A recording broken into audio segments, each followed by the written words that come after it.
Okay friends, hello and welcome. तो आज इस वीडियो में हम लोग क्विकली रिवाइज करने जा रहे हैं थ्रू क्वेश्चंस चैप्टर फ्रिक्शन को।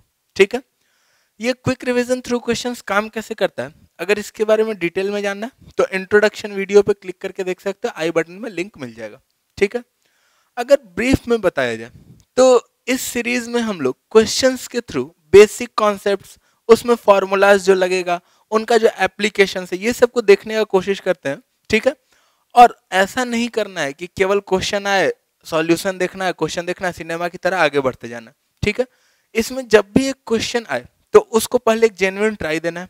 उसमें अगर कहीं थ्योरी में दिक्कत हो रहा है, कहीं थ्योरी फंस रहा है, तो उसके लिए क्या करना है, फिर उसके लिए मेरा क्विक थ्योरी रिवीजन देख सकते हो, यूट्यूब का ही कोर्स है। ठीक है, अगर फिर भी थ्योरी में दिक्कत रह जाए तो मेरा बुक देख सकते हो या फुल डिटेल्ड कोर्स देख सकते हो, जिन सब के बारे में वीडियो में लास्ट में बताते हैं।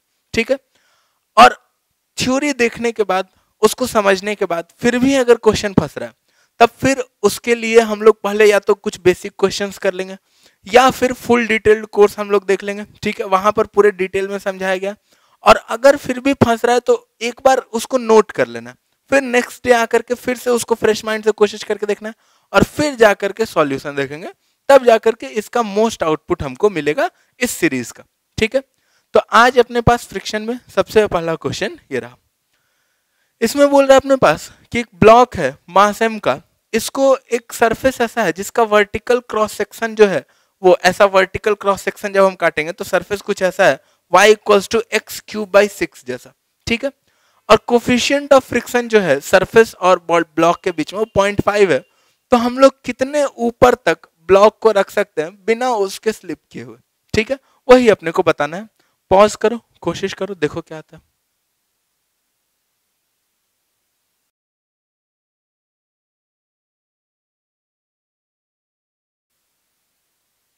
ओके, अब इसमें अगर देखा जाए तो अपने पास कहानी क्या है कि y equals to x cube by 6 ऐसा कुछ अपने पास सरफेस का क्रॉस सेक्शन है, यही अपने पास क्रॉस सेक्शन है। ठीक है, अब इसमें बोल रहा है कि ये पॉइंट अपना ये x इक्वल्स टू 0 है, ये x एक्सिस है। ठीक है, y इक्वल्स टू 0 और इधर x इक्वल्स टू 0 है। ठीक है, बोल रहा है कितने हाइट तक हम लोग ब्लॉक को रख सकते हैं बिना उसके स्लिप किए हुए। मान लेते हैं कि यहां पर हम लोग ब्लॉक रख सकते हैं बिना उसके स्लिप किए हुए, ये मान लेते हैं y है। ठीक है, तो अब यहां पर y का ही मैक्सिमम वैल्यू निकालना है बिना स्लिप किए हुए, यहां पर रखा जा सके। ठीक है, और यहां पर ये जो ग्राफ है ये है y equals to x cube over 6। ठीक है, अब ये जहां पर भी रखा जा रहा है वो अगर छोटा सा पोर्शन हम देखें तो ये इंक्लाइंड प्लेन टाइप का लग रहा होगा। ठीक है, कि ऐसा इंक्लाइंड प्लेन है जिस पर कि एक ब्लॉक ऐसा रखा हुआ है। ठीक है, और इंक्लाइंड प्लेन का जो स्लोप है, एंगल जो है उसका है, वो है थीटा। ठीक है, इंक्लिनेशन इसका थीटा है। तो अब अगर इसका स्लोप का बात किया जाए तो वो स्लोप कितना होना चाहिए कम से कम कि ये ब्लॉक स्लिप ना करे।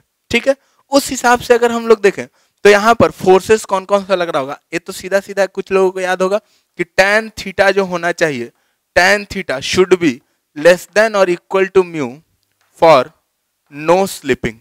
ठीक है, एक या सीधा सीधा ये रिजल्ट भी याद हो सकता है, अगर नहीं आता तो इसको हम लोग निकाल भी सकते हैं। ठीक है, कैसे, इस ब्लॉक का अगर फ्री बॉडी डायग्राम बने तो इस पर कौन कौन सा फोर्सेज आएगा, इस पर एक फोर्स आएगा mg, एक फोर्स आएगा अपने पास इस पर नॉर्मल रिएक्शन, और एक फोर्स आएगा अपने पास फ्रिक्शन। ठीक है, और फ्रिक्शन का जो लिमिटिंग वैल्यू होगा जैसे ही जस्ट स्लिप करने वाला होगा, ठीक है, तो फ्रिक्शन का लिमिटिंग वैल्यू पहुंच चुका होगा। नहीं तो वैसे भी बना सकते हैं, नहीं तो हम लोग ऐसा भी कर सकते हैं, mg को अगर हम ब्रेक कर ले दो कंपोनेंट्स में तो इधर साइड आ जाएगा mg साइन थीटा, ये सब हम लोग बहुत बार खेल चुके हैं, mg साइन थीटा, और इधर साइड आ जाएगा क्या, mg कॉस थीटा। तो अपने पास नॉर्मल रिएक्शन का जो वैल्यू है वो हो जाएगा सीधा सीधा mg cos थीटा, और फ्रिक्शन का वैल्यू जो है वो हो जाएगा mg sin थीटा। और अपने को पता है सिंस फ्रिक्शन जो है वो हमेशा less than equals to mu into n होता है, ये म्यू n फ्रिक्शन का लिमिटिंग वैल्यू है। ठीक है, तो यहां से अपने पास क्या कहानी आएगा, फ्रिक्शन यानी कि mg sin theta is less than equals to mu mg cos theta, mu mg cos theta. तो यहां से अपने पास आ गया, cos थीटा को इधर लेकर के चलाएंगे, mg mg कैंसल आउट हो गया, तो tan theta should be less than और इक्वल्स टू म्यू। जो रिजल्ट हम लोग यहाँ पर भी देख रहे थे, सेम चीज। तो इसको याद भी रख सकते हैं, नहीं तो हम लोग निकाल भी सकते हैं, ठीक है। अब बोल रहा है कि कितने हाइट तक प्लेस किया जा सकता है। तो इस पॉइंट का कुछ स्लोप रहा होगा, इस पॉइंट का कुछ स्लोप रहा होगा। मान लेते हैं यहाँ से ऐसा स्लोप अगर बनाए, तो इस पॉइंट का जो स्लोप है वो tan थीटा किसके से छोटा होना चाहिए, less than equals to B होना चाहिए, ठीक है। तो अब इस पॉइंट का अगर स्लोप निकालना है तो स्लोप जो होता है वो क्या होता है, slope which is equals to tan theta which is equals to dy by dx। Differentiation में हम लोग देखे थे ये कहानी, ठीक है। तो dy बाई dx अपने पास कितना होगा, which is equals to dy by dx। तो ये हो जाएगा x क्यूब का हो जाएगा 3x स्क्वायर ओवर 6। कहानी क्लियर है, नहीं क्लियर है, डिफरेंशिएशन, ठीक है। Which is equals to x square over 2, और ये x स्क्वायर ओवर 2 जो है वो लेस देन इक्वल्स टू होना चाहिए। तो यहाँ से x का वैल्यू आएगा, फिर उस x के वैल्यू को रख करके हम लोग y निकाल सकते हैं, या फिर डायरेक्टली इसको y से हम लोग रिप्लेस कर देंगे, x को y के टर्म्स में क्या लिख सकते हैं उस हिसाब से भी कर सकते हैं, ठीक है। तो अब यहां से hence x square by 2 should be less than equals to 0.5 यानी कि 1/2, which implies x square should be less than equals to 1, ठीक है। तो अब यहां से इसका एक सॉल्यूशन, हम अगर पॉजिटिव x में देख रहे हैं तो एक सॉल्यूशन इसका ये दिखेगा कि x should be less than equals to 1, ठीक है। तो अगर x 1 से छोटा या बराबर है तब अपने पास क्या होगा, तभी अपने पास ये ब्लॉक रेस्ट में रह पाएगा, ठीक है। अब अगर x 1 से छोटा या बराबर है तो y का वैल्यू कितना होगा, जैसे ही x का वैल्यू हम 1 वहां रखेंगे तो y का वैल्यू कितना आ जाएगा 1/6, यानी कि अपना ऑप्शन कौन सा करेक्ट दिख रहा है, ऑप्शन ए करेक्ट दिख रहा है, ठीक है। कहानी समझ में आ रहा है, कुछ नहीं था, ज्यादा कुछ नहीं है, बस यही स्लोप का खेल है। स्लोप यहां से यहां तक चेंज करते जा रहा है। अब जैसे जैसे स्लोप बढ़ते जाएगा, ज्यादा ऊपर रखेंगे तो स्लिप करना शुरू होगा, ठीक है, रखना मुश्किल होगा। तो उस लिए एक लिमिट है y का जहां तक हम लोग रख सकते हैं, और वो लिमिट कितना है 1/6 मीटर है, ठीक है। इसको हम लोग नोट कर लेते हैं, फिर नेक्स्ट क्वेश्चन देखते हैं।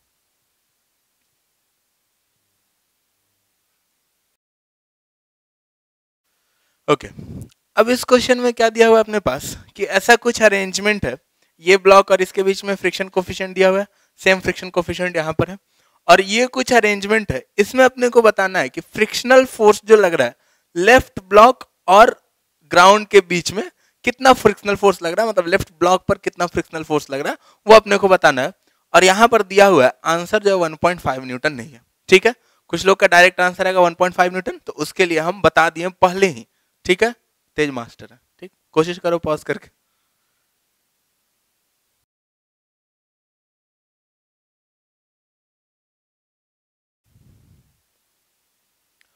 चलो देखो, अब यहां पर कहानी क्या है वो समझाते हैं पहले। ये 0.3 kg है, और इस पर जो मैक्सिमम फ्रिक्शन दोनों पर लग सकता है वो कितना कितना लग सकता है। इस पर 2 न्यूटन लग सकता है, कहानी समझ में आ रहा है, म्यू इंटू एन, ठीक है। इस पर भी कितना लग सकता है, 2 न्यूटन लग सकता है। तो 2 न्यूटन और 2 न्यूटन, तो कितना ये रेजिस्ट कर सकता है, 4 न्यूटन से ये दोनों ब्लॉक मिल करके 4 न्यूटन से रेजिस्ट कर सकता है, ठीक है। अब आ जाते हैं इस वाले पर, ये 0.3 kg है, तो यानी कि इस पर नीचे के साइड कितना फोर्स लग रहा होगा, नीचे के साइड इस पर फोर्स जो लग रहा होगा वो लग रहा होगा 3 न्यूटन का, कोई खास दिक्कत नहीं है, ठीक है।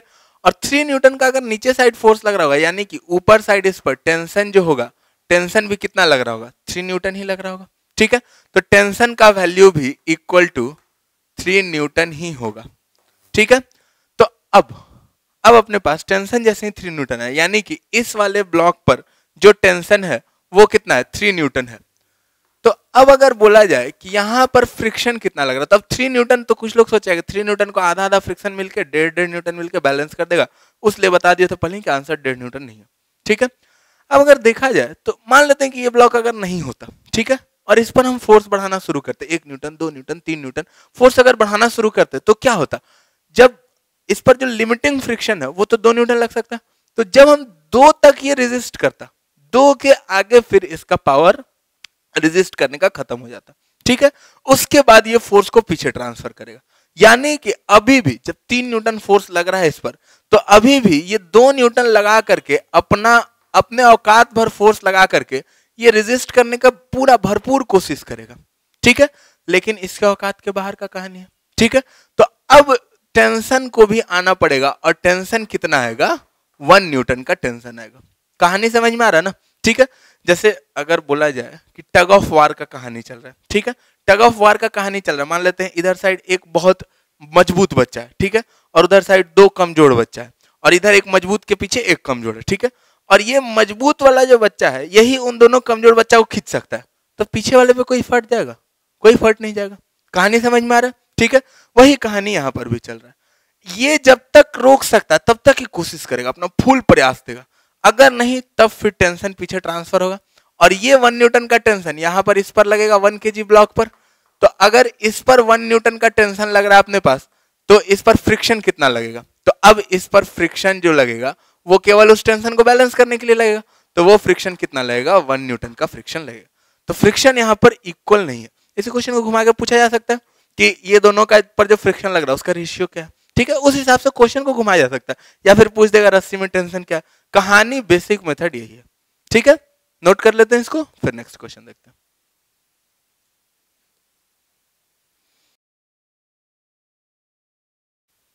ओके, अब इस क्वेश्चन में क्या बोल रहा है कि एक ब्लॉक है मास 2 kg का, उसको रफ वर्टिकल वॉल के अगेंस्ट पुश करके रखा हुआ है, ठीक है, और फोर्स कितना लगा रहे हैं हम? 50 न्यूटन का फोर्स लगा रहे हैं। कोफिशिएंट ऑफ स्टैटिक फ्रिक्शन जो है वो 0.5 है, ठीक है, और मिनिमम हॉरिजॉन्टल फोर्स कितना लगाना पड़ेगा parallel to wall to make the block move, ठीक है, फोर्स हॉरिजॉन्टल होना चाहिए और पैरेलल टू वॉल होना चाहिए ताकि ब्लॉक मूव करे, और आंसर जो 25 न्यूटन नहीं है, फिर से, ठीक है। इसको सबसे पहले तो विजुअलाइज करो कि ब्लॉक कैसा रखा हुआ है, कैसा फोर्स लगा रहे हैं, ये सबसे पहले सोचो। अगर नहीं समझ में आता तो वो बताते हैं फिर, और फिर अगर समझ में आ जा रहा है तब फिर इस क्वेश्चन को पॉज करके ट्राई करो।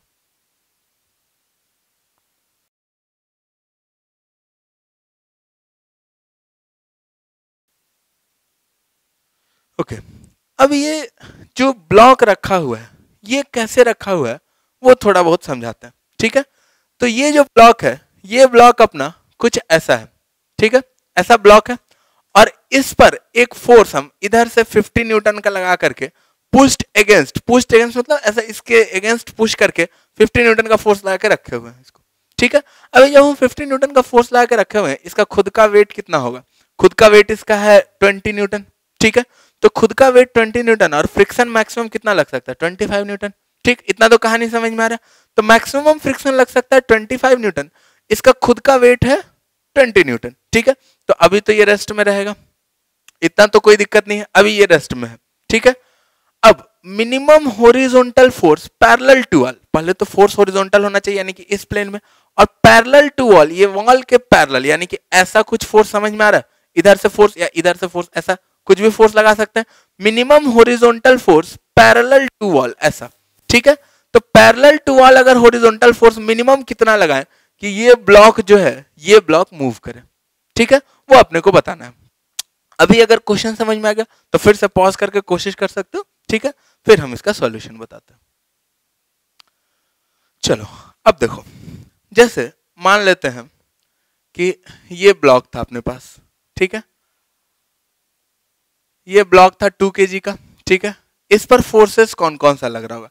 एक तो mg लग रहा होगा जिसका फिक्स डायरेक्शन है 20 न्यूटन, ठीक है, एक अपने पास फ्रिक्शन लगेगा जो कि इसको रोकने का कोशिश करेगा, तो अभी फ्रिक्शन को हम नहीं बनाते हैं, क्यों नहीं बना रहे वो थोड़ी देर में समझ में आएगा, और एक अपने को फोर्स लगाना है इधर से F, ठीक है, और ये दोनों फोर्स का जो रिजल्टेंट होगा वही ना इस ब्लॉक को चलाने का कोशिश करेगा, तो ये दोनों फोर्स का रिजल्टेंट F और 20 न्यूटन का रिजल्टेंट जो होगा वो कितना होगा? ये दोनों परपेंडिकुलर दूसरे का, ठीक है, तो उसका रिजल्टेंट जो होगा, resultant of applied forces, resultant जो हो जाएगा वो हो जाएगा under root of 20 square plus F square, ठीक है। और अब देखो ये जो फ्रिक्शन जो लगेगा वो रिजल्टेंट फोर्स के अपोजिट लगेगा, क्यों? कहानी समझ में आ रहा है? वो ऊपर नहीं लगेगा, जैसे अगर ये फोर्स नहीं रहता तो फ्रिक्शन ऊपर लगता, क्योंकि रिजल्टेंट फोर्स इधर है। अब जैसे जैसे हम फोर्स को बढ़ाना शुरू करेंगे तो ये जो फ्रिक्शन है ये अपना एंगल को चेंज करना शुरू करेगा। फ्रिक्शन जो है वो हम लोग जानते हैं, फ्रिक्शन जो है वो मैग्नीट्यूड में भी बदल सकता है, अपने आप को एडजस्ट कर सकता है, और डायरेक्शन में भी अपने आप को एडजस्ट कर सकता है। ये चीज हम लोग अगर देखें, कोई ब्लॉक अगर रखा हुआ है, इधर से पुश करेंगे तो फ्रिक्शन इधर लगता है, इधर से पुश करेंगे तो फ्रिक्शन उधर लगता है। तो रिजल्टेंट फोर्स के ऑपोजिट लगने का कोशिश करता है ना रिलेटिव मोशन को रोकने के लिए, ठीक है। तो यहाँ पे जो रिजल्टेंट फोर्स है उसके ऑपोजिट फ्रिक्शन लगने का कोशिश करेगा, ठीक है। और फ्रिक्शन अगर इधर लगने का कोशिश करेगा, जो भी रिजल्टेंट फोर्स के ऑपोजिट होगा, और फ्रिक्शन जो है वो हमेशा less than equals to mu into N, जिसका वैल्यू यहाँ पर कितना है 25। तो ये जो रिजल्टेंट फोर्स है ये छोटा या बराबर होना चाहिए किससे, 25 से, ठीक है। तो अब यहां से अगर हम कैलकुलेट करेंगे तो फोर्स जो है वो छोटा या बराबर होना चाहिए 15 न्यूटन से, कब तक, for block to be in equilibrium, for block to be in equilibrium, ठीक है। और अगर 15 से बड़ा हो गया तब क्या होगा, तब ब्लॉक मूव करना शुरू कर जाएगा। तो मिनिमम फोर्स हम लोग क्या बोल सकते हैं, टेंडिंग टू 15 है, ठीक है। मिनिमम फोर्स अगर 15 लगाएंगे तो ब्लॉक जो है वो मूव करना, टेंड टू मूव करना शुरू कर देगा, ठीक है। और इसको हम लोग अगर थोड़ा डिपिक्टली बताएं तो ऐसा कुछ दिखेगा, देखो जैसे ये अपने पास ब्लॉक है, ठीक है, इसको इधर साइड से प्रेस करके रखे हुए, ठीक है। और इधर से हम हॉरिजॉन्टल पुश करेंगे, उसके लिए हम ये चौक को लेते हैं और इससे हम हॉरिजॉन्टल पुश करेंगे। क्यों हम चौक ले रहे हैं, क्योंकि हाथ से पुश करेंगे तो बोलोगे सर आप नीचे पुश कर रहे हैं, तो चौक से तो हम नीचे नहीं ना पुश कर सकते हैं, ठीक है। तो उसके लिए हम चौक से इसको पुश करेंगे, ऐसा हॉरिजॉन्टल चौक है तो हॉरिजॉन्टल ही पुश कर सकते हैं हम इसको, ठीक है। और इसको अभी देखो हॉरिजॉन्टल पुश कर रहे हैं, इसको हम रोके हुए हैं, यहाँ पर एक लाइन बना देते हैं फॉर योर रेफरेंस। ये लाइन से ये कहाँ जा रहा है, नीचे जा रहा है कि ऊपर जा रहा है, वो हम लोग देखने का कोशिश करेंगे, ठीक है। इसका लोअर एंड को यहाँ पर ऐसा रख देते हैं, ठीक। अब यहां से अगर हम पुश कर रहे हैं तो देखो क्या हो रहा है, जैसे स्लोली स्लोली अगर हम पुश करेंगे,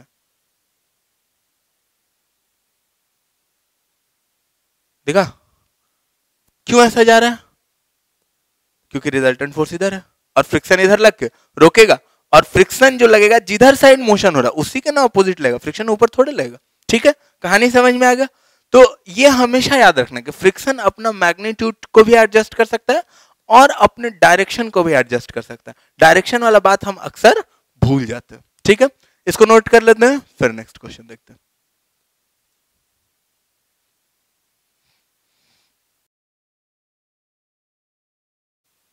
ओके अब इस क्वेश्चन में अपने पास दिया हुआ है कि एक डिस्क था, ठीक है, इसके बीच में ग्रूव काट दिए, ये डिस्क हॉरिजॉन्टल प्लेन में रखा हुआ है, ठीक है, बीच में ग्रूव काट दिए और इसमें एक ब्लॉक रख दिया, ठीक है।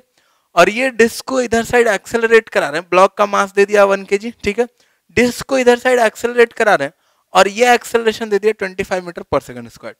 तब डिस्क के रेस्पेक्ट में ब्लॉक का जो एक्सेलरेशन होगा वो कितना होगा वही अपने को बताना है, ठीक है। और कहानी क्या है कि आंसर जो है वो 14 मीटर पर सेकंड स्क्वायर तो नहीं है, अगर गलती करेंगे तो मोस्ट प्रोबेबल गलती से जो आंसर आएगा वो 14 मीटर पर सेकंड स्क्वायर आएगा, ठीक है। तो इसलिए बता दें कि आंसर 14 नहीं है। तो ब्लॉक का एक्सेलरेशन डिस्क के रेस्पेक्ट में क्या है उसको पॉज करो और सोचो।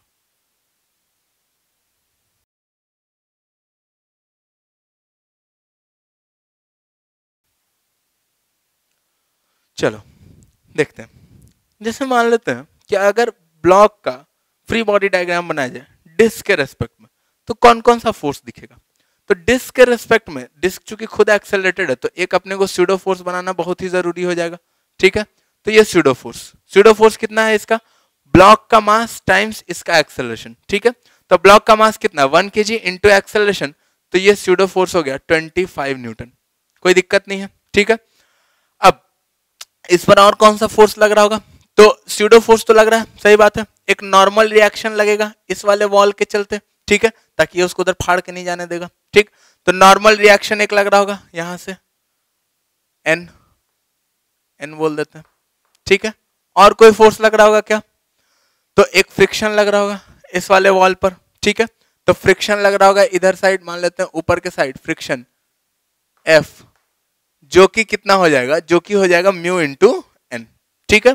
तो F which is equals to 0.4n, 0.4n, ठीक है। अब यहां पर और कोई फोर्स है क्या, तो अब जनरली एक फ्रिक्शन और छूट जाता है। जैसे ब्लॉक अगर हॉरिजॉन्टल प्लेन में रखा हुआ है, यहां पर ब्लॉक रखा हुआ है, ठीक है, ऐसा, तो अब कहानी क्या है कि जब डिस्क को हम एक्सेलरेट कर रहे हैं तो ये तो नॉर्मल रिएक्शन इधर वाले वॉल का लग रहा है, लेकिन mg को भी तो बैलेंस कर रहा है ना कोई, जैसे mg जो यहाँ पर इस प्लेन में अगर दिखा है तो mg अंदर के डायरेक्शन में, तो नॉर्मल रिएक्शन किधर, बाहर के डायरेक्शन में। तो वो जो नॉर्मल रिएक्शन है उसके चलते भी तो एक फ्रिक्शन लग रहा है। mg और नॉर्मल तो ठीक है, एक दूसरे को कैंसिल कर दिया, उसका इधर के प्लेन में कोई मोशन का कोई कॉन्ट्रीब्यूशन नहीं है, ठीक है। लेकिन उसके चलते जो फ्रिक्शन लग रहा है वो जनरली छूट जाता है, और उसको हम यहाँ पर बना देते हैं, ये जो है mg वाला फ्रिक्शन है, जिसको कि हम लोग लिख रहे हैं फ्रिक्शन एफ डैश बोल देते हैं, ये है म्यू mg। तो यानी कि जब अगर ये स्लिप कर रहा है तो ठीक है, अगर नहीं स्लिप कर रहा तब तक एक्सेलरेशन जीरो ही हो जाएगा। तो देख लेते हैं, अगर फ्रिक्शन का मैक्सिमम वैल्यू इस 25 न्यूटन के कंपोनेंट से कम आएगा तब तो सीधा सीधा बोल देंगे कि ये एक्सेलरेट कर ही नहीं रहा डिस्क के रेस्पेक्ट में, ठीक है। और अगर कर रहा है तब तो ठीक है, मैक्सिमम वैल्यू ही रहेगा, ठीक। तो म्यू mg, म्यू कितना अपने पास 0.4, m है 1 और g है 10, तो यहां से हो जाएगा ये 4, ठीक है। न्यूटन इसलिए नहीं लिख रहे हैं क्योंकि n में कंफ्यूजन हो जाएगा, इसको फिर 0.4 न्यूटन बोल दोगे तुम, ठीक है। तो ये हो गया 4, ये 25, ये n, ये 0.4 n, ठीक है। इस प्लेन में इतना ही फोर्स है जो कि रेलिवेंट है अपने लिए। अब यहां पर अगर देखा जाए तो इस डायरेक्शन में अपने पास फोर्सेस जो है ये दोनों फ्रिक्शन है, ठीक है। ये 25 का भी एक कंपोनेंट आएगा इधर, और 25 का जो कंपोनेंट आएगा इधर साइड वो कितना आएगा, अगर ये 37 डिग्री है तो ये भी 37 डिग्री हो जाएगा। तो अब दोनों अगर 37 डिग्री है तो यहां से 25 का cos 37 यानी कि कितना हो जाएगा, यहां पर 20 न्यूटन ये हो जाएगा फोर्स, ठीक है। और 20 न्यूटन अगर ये हो गया तो इधर साइड जो 25 का कंपोनेंट है वो कितना हो जाएगा, वो हो जाएगा 15 न्यूटन, ठीक है। तो यानी कि नॉर्मल रिएक्शन का वैल्यू जो है वो कितना आ गया अपने पास, नॉर्मल रिएक्शन का वैल्यू अपने पास आ गया 15 न्यूटन। अब जैसे ही नॉर्मल रिएक्शन अपने को पता चला तो इसका वैल्यू भी पता चल जाएगा, 0.4 इंटू एन, यानी कि इसका वैल्यू अपने पास कितना हो जाएगा 6। अब अगर देखा जाए तो इस डायरेक्शन में अपने पास नेट फोर्स कितना है। अब अगर acceleration with respect to disc देखा जाए, acceleration of block with respect to disc, तो वो कितना हो जाएगा, नेट फोर्स जो है इस डायरेक्शन में, इधर तो वो जा नहीं रहा है, ठीक है, इस डायरेक्शन में नेट फोर्स तो 20 -6 -4 डिवाइडेड बाई मास कितना है 1 kg, net force by mass, ठीक है। तो यहां से कितना हो गया 10 डिवाइडेड बाई 1, यानी कि विच इम्प्लाइज रिक्वायर्ड एक्सेलरेशन जो है अपने पास वो कितना है, रिक्वायर्ड एक्सेलरेशन 10 मीटर पर सेकेंड स्क्वायर, ठीक है। यही अपना एक्सेलरेशन जो रिक्वायर्ड है वो है। यहां पर जनरली एक चीज हम लोग भूल जाते हैं, कौन सा, ये वाला फ्रिक्शन। अगर ये याद रहेगा तो आंसर ये आएगा, अगर ये भूल जाएंगे तो आंसर वो आएगा, ठीक है। इसको हम लोग नोट कर लेते हैं, फिर नेक्स्ट क्वेश्चन देखते हैं।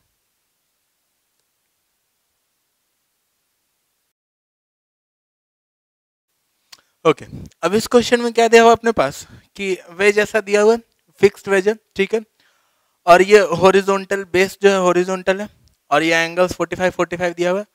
ए ब्लॉक का जो मास है ये m दिया हुआ है, ठीक है, यहाँ लिख भी देते हैं। ए ब्लॉक का मास जो है वो m है, और बी ब्लॉक का जो मास दिया हुआ है ये अपने पास 2m दिया हुआ है, ठीक है। ये मासेज अपने पास दिया हुआ है ए और बी का, और कोफिशिएंट ऑफ फ्रिक्शन जो है ए और वेज के बीच में 2/3 दिया हुआ है, और बी और वेज के बीच में 1/3 दिया हुआ है। तो अपने को अगर ये सिस्टम को रेस्ट से छोड़ते हैं तब एक्सेलरेशन कितना होगा ए का, स्ट्रिंग में टेंशन कितना होगा, और ए पर ही फ्रिक्शनल फोर्स का जो मैग्नीट्यूड और डायरेक्शन होगा, डायरेक्शन के साथ बताना, ठीक है, वो कितना होगा। ये तीनों अपने को सोच करके बताना है कि क्या क्या आ रहा है। पॉज करो, सोचो, ट्राई करो, अच्छा क्वेश्चन है।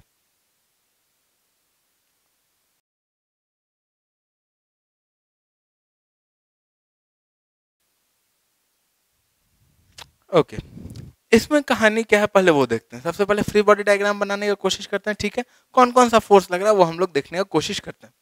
तो अभी इस पर एक तो mg लग रहा होगा, ठीक है, mg जिसको हम लोग कंपोनेंट में ही बना लेते हैं क्योंकि उसको बाद में तोड़ना ही पड़ेगा, ठीक है। तो mg का एक इधर साइड का कंपोनेंट आ रहा होगा √2mg, 2mg cos 45 इधर साइड और 2mg sin 45 उधर साइड, तो यहां पर हो जाएगा √2mg, और एक इधर साइड कंपोनेंट आ रहा होगा वही √2mg, इक्वल ही होगा ये, ठीक है। तो √2mg, एक इस पर ब्लॉक बी पर नॉर्मल रिएक्शन लग रहा होगा, ठीक है, जो कि नॉर्मल रिएक्शन इक्वल होगा किसके, यही √2mg के इक्वल हो जाएगा, ठीक है। यहां पर भी लिख सकते हैं हम लोग this equals to normal reaction, ठीक है। और कोई फोर्स दिख रहा है क्या? एक और टेंशन लग रहा होगा रस्सी का, ठीक है, और एक फ्रिक्शनल फोर्स लग रहा होगा, टेंशन लग रहा होगा। फ्रिक्शनल फोर्स के बारे में अभी अपने को नहीं पता है कि कितना लग रहा है, क्या लग रहा है, तो हम लोग ऐसा मान लेते हैं कि फ्रिक्शनल फोर्स कुछ F लग रहा है, डायरेक्शन भी नहीं पता, तो उस हिसाब से हम कोई भी डायरेक्शन एज्यूम कर सकते हैं, ठीक है। और अगर इस वाले ब्लॉक को देखें तो इस पर mg जो है, mg का इस पर भी दो कंपोनेंट आएगा, एक आएगा इधर side mg by root two, और एक इधर साइड आएगा अपने पास, ये भी आएगा mg by root two, mg by root two, ठीक है। और फोर्सेस कौन कौन सा है? एक तो अपने पास भाई साहब टेंशन आ जाएगा, ठीक है, इसमें कोई दिक्कत नहीं है। एक नॉर्मल रिएक्शन इधर साइड आ जाएगा जिसको हम लोग N1 बोल देते हैं, ठीक है, वो N है तो इसको N1 बोलते हैं, ठीक है। और कोई फोर्स तो और एक फ्रिक्शनल फोर्स दिखेगा, ठीक है। तो अभी फ्रिक्शन को हम नहीं बना रहे, अभी हम पहले मोशन को स्पेकुलेट करेंगे, अगर फ्रिक्शन नहीं होता तो क्या होता, ठीक है। सबसे पहले ये स्पेकुलेट करना जरूरी है, तभी जाकर के फ्रिक्शन का कुछ आइडिया लगना शुरू होगा, ठीक है। तो अगर फ्रिक्शन नहीं होता तो क्या होता? तो ये बी ब्लॉक इधर गिर जाता, ए ब्लॉक ऊपर चढ़ने लगता, ठीक है, यही ना होता, क्योंकि इधर साइड का फोर्स ये ज्यादा है, पुल ज्यादा फोर्स से कर रहा है। एक्सटर्नल का अगर बात किया जाए, ये फोर्स कम है उसके कंपैरिजन में, तो ये बी ब्लॉक नीचे गिर जाता, ठीक है। अब फ्रिक्शन क्या करेगा? तो अब फ्रिक्शन इसको इधर जाने से रोकेगा, ठीक है, यानी कि बी ब्लॉक जो नीचे जा रहा है, अब बी ब्लॉक का नीचे जाने का टेंडेंसी है, तो वो वाला क्वेश्चन याद करते हैं हम लोग, जहां पर अगर उधर साइड जाने का टेंडेंसी है तो पहले इस पर फ्रिक्शन मैक्सिमाइज करेगा और फिर वो फ्रिक्शन इस पर आएगा, ठीक है। तो उस पर फ्रिक्शन सबसे पहले मैक्सिमाइज करेगा, फिर वो फ्रिक्शन इस पर आएगा अगर जरूरत पड़ा तो, अगर नहीं जरूरत पड़ा तो कोई दिक्कत नहीं है, ठीक है। तो अब अगर इसको गिरने से रोकना है तो यहां पर तो कहानी समझ आ रहा है, रूट टू mg है, और फ्रिक्शन का जो मैक्सिमम वैल्यू लग सकता है बी पर जो फ्रिक्शन का मैक्सिमम वैल्यू लग सकता है एफ मैक्स ऑन बी, वो कितना लग सकता है? तो वो लग सकता है म्यू इंटू एन, जो कि एन किसके बराबर है? रूट टू mg के बराबर है, और म्यू कितना 1/3, तो ये मैक्सिमम वैल्यू लग सकता है रूट टू mg/3, और ये वैल्यू जो ये रूट टू mg से तो छोटा ही है, यानी कि फ्रिक्शन जो यहां पर लग रहा होगा वो अपना लिमिटिंग वैल्यू ही लग रहा होगा, ठीक है, इस बी ब्लॉक को रोकने के लिए। तो अब बी ब्लॉक को रोकने के लिए यहां पर फ्रिक्शन का लिमिटिंग वैल्यू आ रहा होगा, और ये एफ मैक्स है, एफ मैक्स, जिसका वैल्यू हम लोग यहां पर निकाल चुके हैं, F max B, F max जो है इसका वैल्यू हम लोग निकाल चुके हैं, ठीक है, बी पर मैक्सिमम वैल्यू ऑफ फ्रिक्शन हम लोग निकाल चुके हैं। अब जो टेंशन है वहां पर, तो अब टेंशन तो आसानी से हम निकाल सकते हैं, कैसे? तो ये नीचे का फोर्स जो है ये इन दोनों फोर्स को बैलेंस कर रहा होगा, ये दोनों फोर्स मिलकर उसको बैलेंस करेगा, ठीक है। तो अब देखना पड़ेगा कि ये दोनों फोर्स मिलकर के क्या बैलेंस कर पाएगा कि नहीं कर पाएगा। सबसे पहला वो कहानी कि क्या ये एक्सेलरेट करेगा कि नहीं करेगा। तो अब एक्सेलरेट करेगा कि नहीं करेगा उसको देखने के लिए यहाँ पर एक फ्रिक्शन और लग रहा होगा, ठीक है। वो फ्रिक्शन कितना लग रहा होगा? F max on A, maximum जो लग सकता है ए पर वो कितना लग सकता है? तो मैक्सिमम फ्रिक्शन जो लग सकता है ए पर वो लग सकता है फिर से म्यू इंटू N1, और म्यू इसका कितना 2/3 है, तो यहां से आ जाएगा 2/3 mg/√2, ठीक है। अब अगर हम सांप मेथड में चल जाए, सांप मेथड क्या, टेंशन इंटरनल फोर्स हो गया, ठीक है। तो जो नेट ड्राइविंग फोर्स है वो कितना हो सकता है? 2√2 mg है, और जो नेट रेजिस्टिंग फोर्स है वो कितना है? तो वो mg/√2 रेजिस्ट कर रहा है, फ्रिक्शन यहां पर रेजिस्ट कर सकता है और वो भी फ्रिक्शन रेजिस्ट कर सकता है, ठीक है। तो अब अगर नेट रेजिस्टिंग फोर्स देखा जाए तो उसका जो मैक्सिमम वैल्यू है, नेट रेजिस्टिंग फोर्स उसका जो मैक्सिमम वैल्यू है, मैक्सिमम वैल्यू इसलिए लिख रहे हैं क्योंकि फ्रिक्शन जब मैक्सिमम होगा तभी ये मैक्सिमम होगा, ठीक है। तो उसका मैक्सिमम वैल्यू जो है वो कितना होगा? ये mg/√2 प्लस इस पर फ्रिक्शन और प्लस वो वाला फ्रिक्शन, ठीक है। तो यहां से हो जाएगा which is equals to mg/√2 plus √2 mg/3 plus 2/3 mg/√2, ठीक है। अब इसमें से हम लोग कॉमन निकाल लेते हैं, mg/3√2 को कॉमन कर लेते हैं, ठीक है। mg/3√2 को अगर कॉमन निकाल लिए तो यहां से क्या दिखेगा? यहां से दिखेगा 3 प्लस 2 प्लस 2, तो यह कितना हो जाएगा? ये हो जाएगा 7 mg/3√2, ठीक है।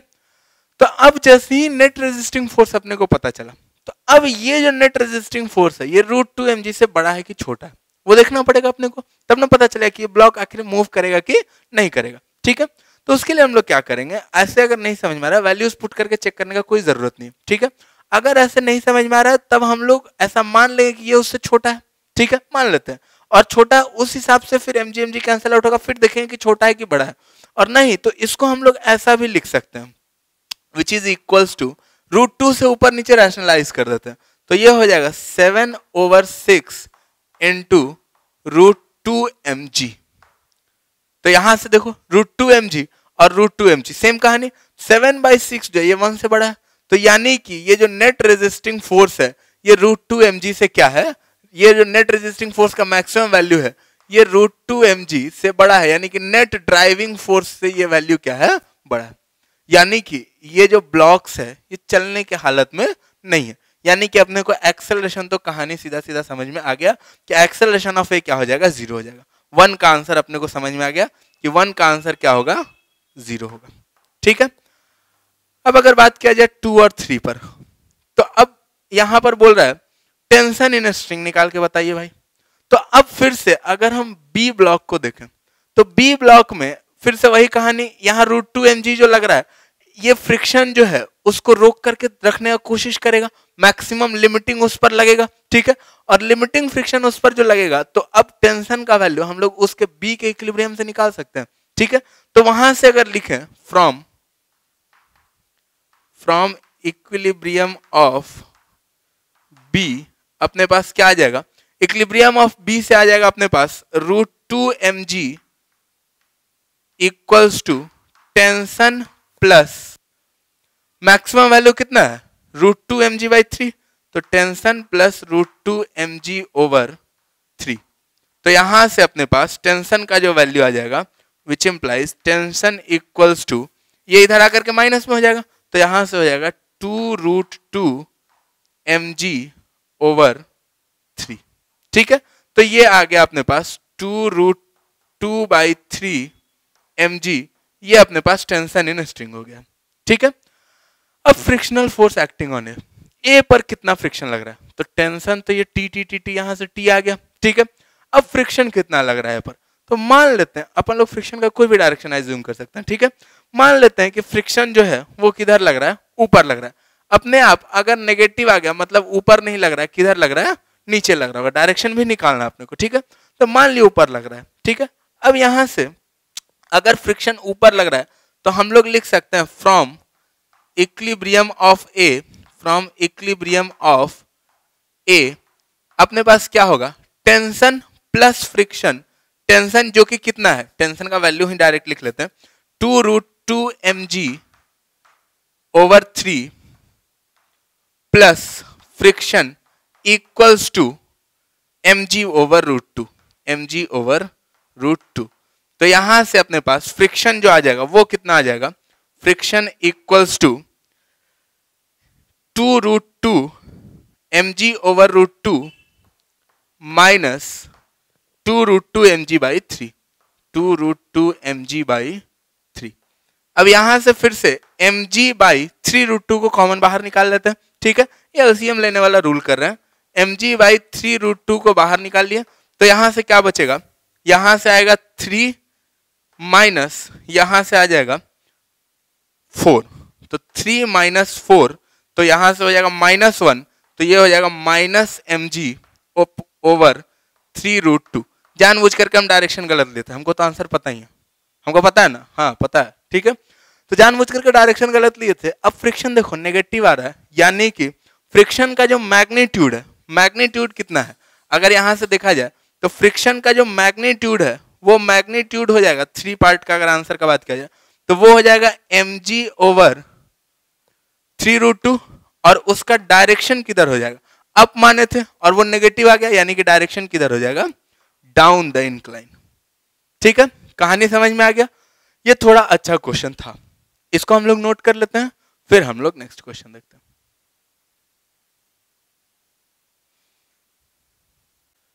ओके, अब इस क्वेश्चन में अपने पास क्या दिया हुआ है कि ये 3 ब्लॉक है, एक के ऊपर एक स्टैक करके रखा हुआ है। ठीक है, ये जो सरफेस है ये फ्रिक्शनलेस है, ठीक है, और इन तीनों ब्लॉक्स का एक्सेलरेशन निकालना है। ये 2 kg वाले ब्लॉक पर ये जो फोर्स लग रहा है ये 10 न्यूटन का फोर्स लग रहा है, ठीक है।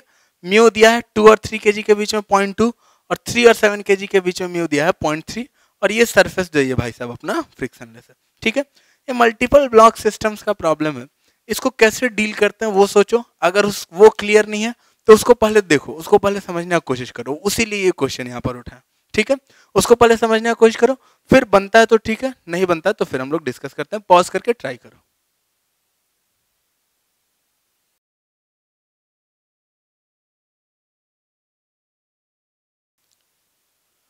ओके देखो, ऐसे कहानी को हम लोग डील करने के लिए क्या करते हैं, पहले एज्यूम कर लेंगे ऐसा कि ये 2 kg वाले ब्लॉक पर तो फोर्स एफ लग रहा है, ठीक है। ये 3 और 7 kg वाला ब्लॉक मान लेते हैं कि एक साथ चल रहा है, मान लेते हैं, ठीक है। तो अब कहानी क्या है समझाते हैं। ये जो 2 kg वाला ब्लॉक है, ये जो 2 kg वाला ब्लॉक है, इस पर जो फोर्स लग रहा है ये दोनों अगर नीचे वाला दोनों साथ चल रहा है तो ये तो 10 kg हो गया, ठीक है। और 2 kg वाले पर जो फोर्स लग रहा है वो लग रहा है भाई साहब अपने पास 10 न्यूटन, ठीक है। तो अब हम देखने की कोशिश करेंगे कि क्या 2 kg और 10 kg के बीच में कोई स्लिपिंग हो रहा है कि नहीं हो रहा है, ठीक है।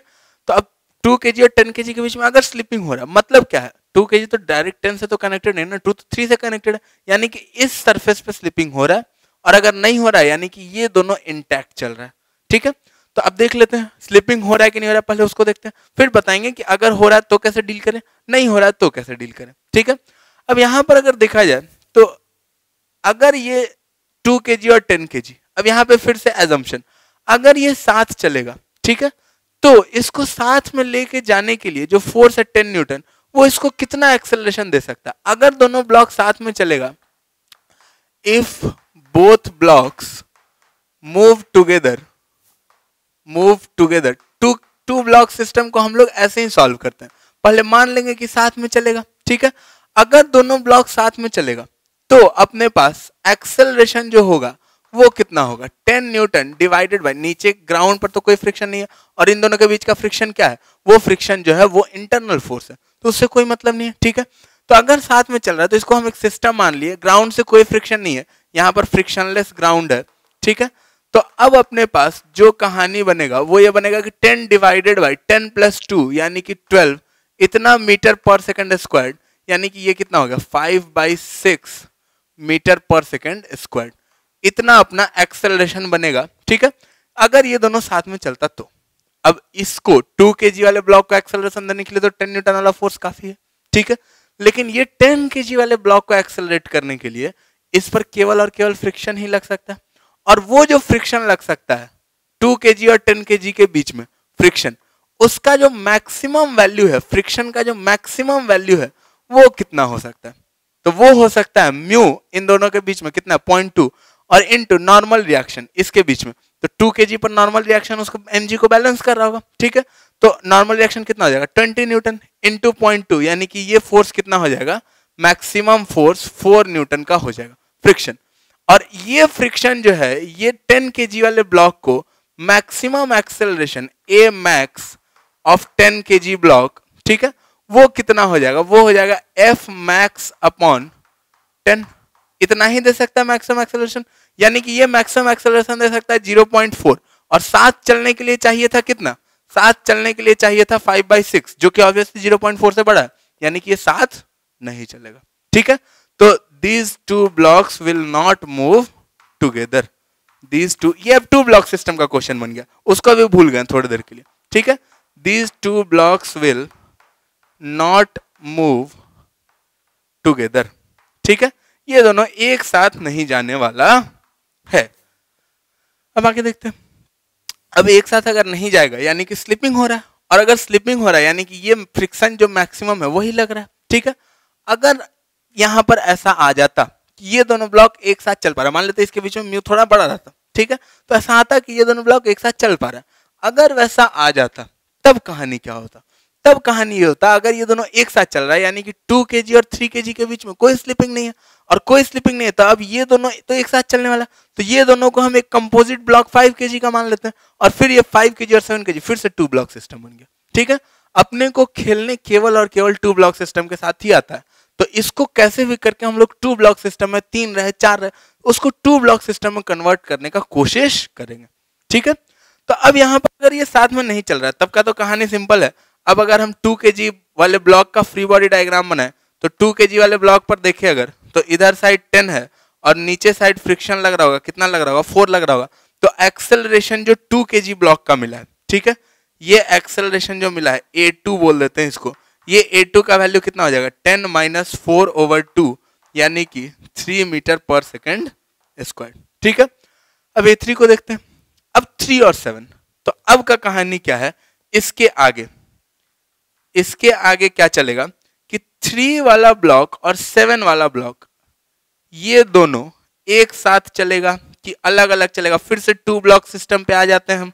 और 3 और 7 वाले पर जो फोर्स लग रहा है वो तो यही फ्रिक्शन ही लग रहा है, और फ्रिक्शन कितना लग रहा है 4 न्यूटन। ठीक है, इस पर पीछे लग रहा है, इस पर आगे लगेगा। कहानी समझ में आ रहा है पीछे आगे क्यों लगेगा? ठीक है, क्योंकि स्लिपिंग हो रहा है तो इसको रोकने की कोशिश करेगा और इसको साथ में लेके चलने का कोशिश करेगा। ठीक है, तो इस पर आगे के साइड फोर्स लगेगा फ्रिक्शन, और वो फोर्स कितना लगेगा 4 न्यूटन।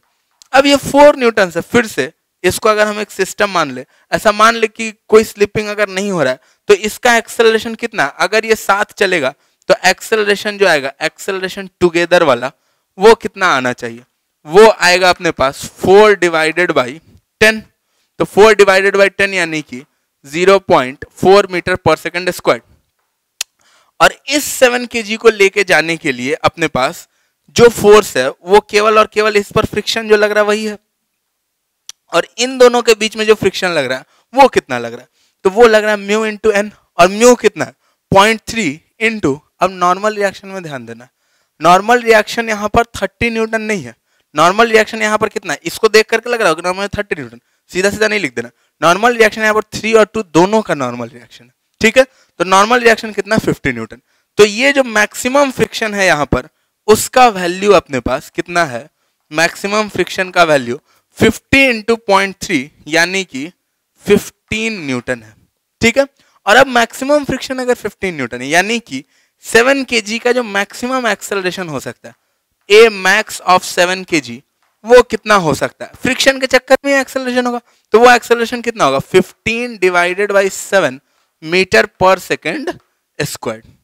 और अब इतना एक्सेलरेशन अगर हो सकता है तो ये तो ऑब्वियसली इससे बड़ा ही है। ठीक है, तो यानी कि इससे हम लोग कंक्लूड कर सकते हैं which implies both blocks will move together, both blocks will move together. और अगर दोनों ब्लॉक्स एक साथ चलेगा तब तो हम एक्सेलरेशन निकाल ही चुके थे ना, एक्सेलरेशन यहां पर तो निकाल ही चुके हैं, टुगेदर अगर एक साथ चलने वाला तो एक्सेलरेशन कितना होगा A3 और A7 दोनों इक्वल होगा, और वो किसके इक्वल होगा 0.4 मीटर पर सेकेंड स्क्वायर। ठीक है, इसी में खेल सकते हो अपने हिसाब से, अपने हिसाब से खेल सकते हो, इसी में म्यू का वैल्यू चेंज कर दो, कुछ फोर्स को इस पर नहीं इस पर लगा देते हैं, फोर्स को उस पर नहीं उस पर से उठा के उस पर लगाते हैं, फोर्स का वैल्यू चेंज कर दो, खेल खेल के अलग अलग कंडीशन में देख सकते हैं हम लोग कि अलग अलग कंडीशन में ये जो मोशन है ये कैसा बिहेव करेगा। ठीक है, इसको हम लोग नोट कर लेते हैं, फिर नेक्स्ट क्वेश्चन देखते हैं।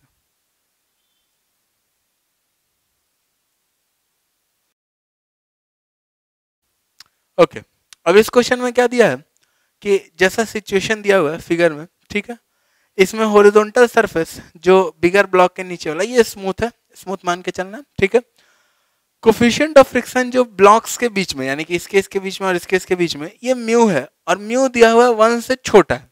ठीक है, 1 से छोटा देने का क्या पर्पस है वो समझा देते हैं। अगर 1 से बड़ा हो जाएगा तो यहाँ पर जो पूछ रहा है कि रेंज ऑफ फोर्सेस बताइए जिसके लिए ये छोटा वाला ब्लॉक्स बड़े वाले ब्लॉक के रिस्पेक्ट में रेस्ट में रहेगा। ठीक है, तो अगर म्यू 1 से बड़ा हो जाएगा तो अपने पास यहाँ पर फोर्स, अगर हम ये फोर्स ना भी लगाए तब भी यहाँ पर mg है, और इधर साइड अपने पास एक फ्रिक्शन लग रहा होगा इस पर म्यू mg एक्सटर्नल के नाम पर, अगर इसको हम एक सिस्टम एज्यूम कर लें तो mg और म्यू mg, तो अगर म्यू जो है वो 1 से बड़ा या बराबर हो जाएगा तो इसका चलने का कोई टेंडेंसी नहीं रहेगा। ठीक है, क्योंकि mg उसको खींच के नहीं ले जा पाएगा, तो इसलिए रेंज ऑफ फोर्सेस के लिए जो अपने पास बोल रहा है म्यू जो बोल रहा है 1 से छोटा है, यानी कि रेस्ट में तो ये नहीं रह सकता, कुछ ना कुछ फोर्स लगाना ही पड़ेगा, तब जाकर के ये हो सकता है कि इस ब्लॉक के रिस्पेक्ट में रेस्ट में रहे। ठीक है, पॉज करो, सोचो क्या आता है।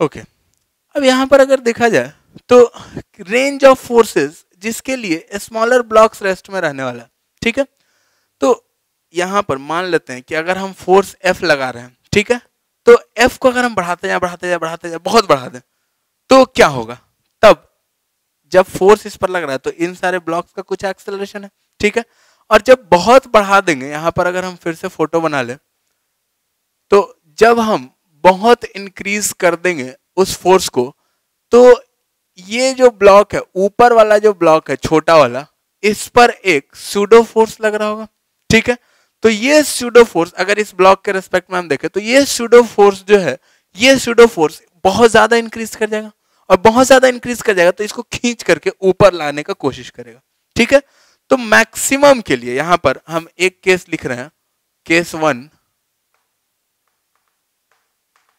For maximum friction, for maximum force, sorry maximum friction नहीं, फॉर मैक्सिमम फोर्स। तो मैक्सिमम फोर्स के लिए अपने पास कहानी क्या चलने वाला है कि इस ब्लॉक पर अगर इस ब्लॉक का एक्सेलरेशन, बड़े वाले ब्लॉक का एक्सेलरेशन लेट इट बी ए है, और ये सारा जो कहानी है ये सब रेस्ट में है, ठीक है, मतलब इसके रेस्पेक्ट में ये रेस्ट में, यानी कि सब एक साथ चल रहा है, सब एक सिस्टम की तरह चल रहा है, तो एक्सेलरेशन को हम लिख सकते हैं is equal to F upon total mass कितना हो जाएगा, 6 टाइम्स m हो जाएगा, ठीक है, तो ये अपने पास एक्सेलरेशन आ गया सीधा सीधा। अब उस एक्सेलरेशन के चलते अगर हम इस ब्लॉक के रेस्पेक्ट में देखें इन दोनों ब्लॉक्स को, तो इस वाले ब्लॉक पर क्या लग रहा होगा, एक स्यूडो फोर्स लग रहा होगा, ठीक है, स्यूडो फोर्स कितना लग रहा होगा, स्यूडो फोर्स लग रहा होगा मास टाइम्स एक्सेलरेशन, ठीक है, अब इस ब्लॉक पर एक mg लग रहा होगा, हम सांप मेथड यूज करेंगे, टेंशन वाला चक्कर में नहीं पड़ने का कोई जरूरत है, ठीक है, ma लग रहा है, mg लग रहा है, इस पर कोई फ्रिक्शन लग रहा है, तो हाँ लग रहा होगा, ऑब्वियस सा बात है, वो फ्रिक्शन अगर इधर इसका टेंडेंसी ऑफ मोशन है तो वो फ्रिक्शन पीछे के डायरेक्शन में लग रहा होगा, और वो फ्रिक्शन कितना लग रहा होगा, वो फ्रिक्शन लग रहा होगा म्यू mg, ठीक है, इस पर क्या कोई फ्रिक्शन लग रहा होगा, तो यहां पर मोस्टली गलती होता है, इस पर भी एक फ्रिक्शन लग रहा है, अगर देखा जाए तो अगर इसका एक्सेलरेशन ए है तो इस पर एक m इंटू ए पीछे के साइड फोर्स लग रहा है, और अगर पीछे के साइड एक फोर्स m इंटू ए लग रहा है, तो यानी कि इस पर एक नॉर्मल रिएक्शन है जो भी इक्वल टू m इंटू ए है, तो यानी कि इस पर भी एक, अगर इन दोनों के बीच में नॉर्मल रिएक्शन है तो इस पर भी एक फ्रिक्शन लग रहा है रोकने के लिए इसको, और वो फ्रिक्शन किधर लग रहा है, वो भी फ्रिक्शन अपने पास नीचे के डायरेक्शन में लग रहा है, और उस फ्रिक्शन का वैल्यू कितना होगा, ये फ्रिक्शन जो है, ये फ्रिक्शन का वैल्यू हो जाएगा अपने पास, लिमिटिंग कंडीशन फिर से, तो म्यू इंटू एन यानी कि म्यू इंटू एम इंटू ए, ठीक है। अब यहां से अगर देखा जाए तो इसका इधर साइड का अगर इक्विलिब्रियम लिखें तो अपने पास क्या कहानी बनेगा वो देखते हैं। तो इधर साइड का अगर इक्विलिब्रियम लिखेंगे तो यहां से बनेगा for blocks to not move with respect to bigger block, with respect to bigger block, अपने पास कहानी जो बनेगा वो ये बनेगा कि MA जो है, MA जो है वो ये तीन फोर्सेस को बैलेंस कर रहा होगा। कहानी समझ में आ रहा है? इधर खींचने की कोशिश कर रहा है तो ड्राइविंग फोर्स MA है और रोकने वाला फोर्स कौन सा है? म्यू MG है, म्यू MA है और MG है, ठीक है। तो MA जो है ये इक्वल होगा mu MG plus MG plus mu MA, ठीक है। तो यहां से अगर एक्सेलरेशन निकाल ले तो यहां से फोर्स भी आ जाएगा। तो एक्सेलरेशन का अगर बात किया जाए यहां से तो वो कितना हो जाएगा, वो हो जाएगा 1 minus mu into MA equals to 1 plus mu into MG। कोई खास दिक्कत वाली बात नहीं है, ठीक है। तो यहां से अपने पास एक्सेलरेशन जो आ जाएगा वो आ जाएगा, M से M तो कैंसल आउट हो गया, ठीक है। तो एक्सेलरेशन जो आ जाएगा वो आ जाएगा 1 plus mu divided by 1 minus mu into G, ठीक है। और जैसे ही ये एक्सेलरेशन आया तो अपने पास फोर्स आ जाएगा, हेंस F का जो मैक्सिमम वैल्यू, ये मैक्सिमम वैल्यू के लिए ही आया एक्सेलरेशन, एफ का मैक्सिमम वैल्यू वो कितना हो जाएगा 6 ma, यानी कि यहां से हो जाएगा 1 plus mu divided by 1 minus mu into 6 mg। ठीक है, ये मैक्सिमम वैल्यू हो गया फोर्स का। अब एक मिनिमम वैल्यू भी निकालना पड़ेगा अपने को। ठीक है, तो मिनिमम वैल्यू के लिए अपने पास case 2 for minimum value of force, for minimum force. तो अपने पास यहां से क्या हो जाएगा, फिर से अगर हम ये फोटो बना ले तो मिनिमम फोर्स में अब क्या हो रहा होगा, मिनिमम फोर्स के लिए अपने पास यहां पर जो स्लिपिंग का टेंडेंसी होगा वो किधर होगा, अभी अब नीचे वाला फोर्स इधर साइड ड्राइव करने का कोशिश कर रहा होगा। ठीक है, मिनिमम फोर्स उतना ही ना कि इधर साइड जाने से इसको बचा ले, गिरने से बचा ले। अगर जीरो फोर्स रहेगा तो ये इधर गिर जाएगा, तो गिरने से जस्ट बचा लेना है। तो गिरने से बचाने के लिए फिर से वही सारा कहानी, यहां पर लग रहा होगा भाई साहब अपने पास mg। ठीक है, फिर अपने पास मान लेते हैं फोर्स अगर f था तो एक्सेलरेशन f/6m, कहानी तो वही है। ठीक है, तो एक्सेलरेशन f/6m और यहां से नॉर्मल रिएक्शन जो है फिर से ma, और ये नॉर्मल रिएक्शन के चक्कर में यहां पर जो फ्रिक्शन आ रहा होगा इस पर, वो फ्रिक्शन कितना आ रहा होगा, तो फ्रिक्शन फिर से म्यू इंटू ma। ठीक है, और mg और फ्रिक्शन इस पर ऊपर, और इस वाले पर फ्रिक्शन किधर लगेगा, पीछे। ठीक है, तो इस वाले पर फ्रिक्शन लगेगा पीछे, और वो फ्रिक्शन कितना लगेगा, friction equals to mu mg। ठीक है, ये f1 बोल देते हैं, इसको f2 बोल देते हैं। यहां पर भी ये दोनों अलग अलग फ्रिक्शन है। ठीक है, तो अब यहां से ये फ्रिक्शन लग गया, और एक और फोर्स यहां पर स्यूडो फोर्स जो लग रहा होगा, जो कि होगा मास टाइम्स एक्सेलरेशन। ठीक है, अब अगर ये सारे फोर्सेस को देखा जाए, इधर सांप रूल, ठीक है, ma का कोई रोल नहीं है उस केस में। ठीक है, तो अब ma जो है ये नॉर्मल रिएक्शन के बराबर है, इधर साइड एक ma लग रहा होगा और उधर साइड एक नॉर्मल रिएक्शन लग रहा होगा जो कि इक्वल टू ma होगा। ठीक है, तो अब अगर सांप रूल से देखा जाए तो फिर से वही कहानी अपने पास पकड़ाएगा कि ये जो ब्लॉक्स है ये इक्विलिब्रियम में रहना चाहिए। ड्राइविंग फोर्स यहां पर mg है, और वो रेजिस्टिंग फोर्सेस जो कि यहां पर क्या है ma plus mu mg plus mu ma। ठीक है, तो ये इसके इक्वल होना चाहिए। तो अब यहां से अपने पास एक्सेलरेशन का जो वैल्यू है वो अपने पास क्या आ जाएगा, एक्सेलरेशन का वैल्यू आ जाएगा अपने पास 1 minus mu upon 1 plus mu into g. ठीक है, और एक्सेलरेशन जैसे ही इतना आया तो अपने पास फोर्स का जो मिनिमम वैल्यू है, फोर्स का जो मिनिमम वैल्यू है वो अपने पास कितना आ जाएगा, वो आ जाएगा 1 minus mu upon 1 plus mu into 6 mg।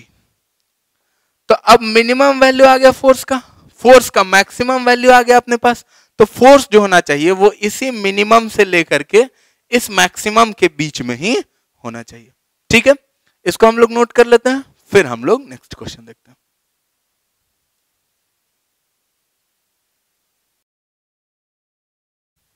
Okay, तब इस क्वेश्चन में क्या दिया हुआ है कि एक ब्लॉक है मास m का हॉरिजॉन्टल सरफेस पर रखा हुआ है। ठीक है, coefficient of static friction block और सरफेस के बीच में म्यू है और म्यू लेस देन 1 है। ठीक है, इसको बाद में डिस्कस करेंगे कि लेस देन 1 क्यों दिया हुआ है। तो बोल रहे हैं मिनिमम वैल्यू एक्सटर्नल फोर्स का निकालने के लिए so as to move the block. ठीक है, ब्लॉक को मूव कराने के लिए मिनिमम वैल्यू जो एक्सटर्नल फोर्स का होगा वो कितना होना चाहिए वो अपने को बताना है। ठीक है, तो अब इसको पॉज करो, सोचो क्या आता है मिनिमम वैल्यू।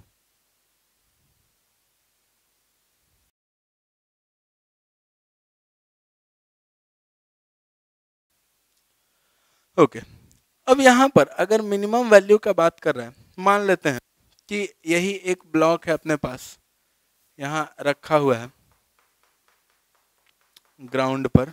ठीक है, ऐसा ये ब्लॉक रखा हुआ है और इसको अपने को मूव कराना है और मिनिमम वैल्यू ऑफ फोर्स निकालना है। तो अब हम एक तो हॉरिजॉन्टल फोर्स लगा के मूव करा सकते हैं, जिस पे फ्रिक्शनल फोर्स जो लगेगा वो म्यू mg लगेगा, उसको काउंटर करने के लिए एक फोर्स लगाना पड़ेगा जो कि म्यू mg के बराबर होगा। ठीक है, अब ऐसा कोई जरूरी नहीं है कि यही फोर्स मिनिमम हो, क्योंकि हम एक इधर साइड भी फोर्स लगा सकते हैं। ऐसा कुछ एंगल पर सीधा सीधा हॉरिजॉन्टल ना लगाएं, एक फोर्स हम F किसी एंगल पर भी लगा सकते हैं जिसका एंगल जो हॉरिजॉन्टल है वो कितना है, वो थीटा है। ठीक है। तो अब ये फोर्स का दो कंपोनेंट रहेगा, एक रहेगा इधर साइड F cos थीटा और एक रहेगा इधर साइड F sin थीटा। अब यहां पर अगर देख रहे हैं तो F sin थीटा वाला जो कंपोनेंट है वो अपना नॉर्मल रिएक्शन को कम करने का रोल प्ले करेगा, ठीक है। और अगर ये F sin theta normal reaction को कम करेगा यानी कि फ्रिक्शन का जो वैल्यू है उसको भी घटा देगा, मैक्सिमम जो लिमिटिंग फ्रिक्शन लगेगा उसको भी घटा देगा।